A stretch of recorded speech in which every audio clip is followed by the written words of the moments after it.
जड़े स्तन्यपान कराउथिबा माँ को केउ सब खाद्य एवॉइड करबा उचित? फुड्स जदि आप कहते को टाइप जिनस अवॉइड करबा उचित तो मु कहबी फास्ट होची कॉफी। कॉफी रे कौन थाए कि कैफीन थाए। तो जदि जड़े ब्रेस्ट फीडिंग मदर बेसी कॉफी पिउचंती तो कैफीन टा तांकर ब्रेस्ट मिल्क रे भी सिक्रेशन हबार चांसेस थाए। आ कैफीन कौन करे ना छुआ मान ब्रेन को ओभर स्टिमुलेट कराए तो छुआ इरिटेबल हबार चांसेस अच्छी। सेकंड होची अल्कोहल। गोटे ब्रेस्ट फीडिंग मदर ड्रिंक्स बिल्कुल करने कथा नुह कहीं अल्कोहल मदर मिल्क रे सिक्रेट होला परे से बेबी रो brain development specifically neuro development को से अफेक्ट करे।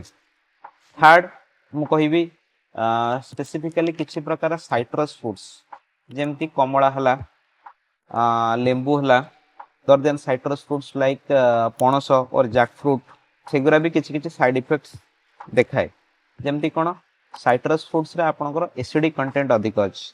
आ छुआ मानकर जो इंटेस्टाइन एसिडिक कंटेंट को डाइजेस्ट करि पारेनी बहुत केस बहुत समय रे तो कौन हम ना छुआ मानकर टूल प्रोब्लेम्स गुड़ाक रहे एब्डोमेन डिस्कम्फर्ट रहे गैस इश्यूज गुड़ाक रहे।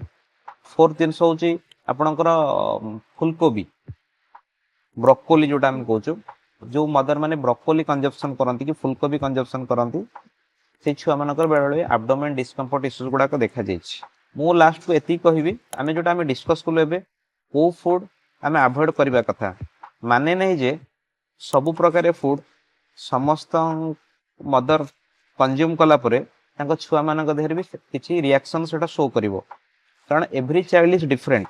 गोटे माँ जे फुलकोबी खाउछि हे पारे ता छुआ को किछि इफेक्ट न हे पारे आ गोटे मदर को देखै पारे तो एटा गोटे इन जनरल मु आंसर देली दरकार पड़ले बहुत जगह रे साइंटिफिकल एविडेंस भी नाही एटा मु आपन एक्सपीरियंस रो मोर शेयर कली।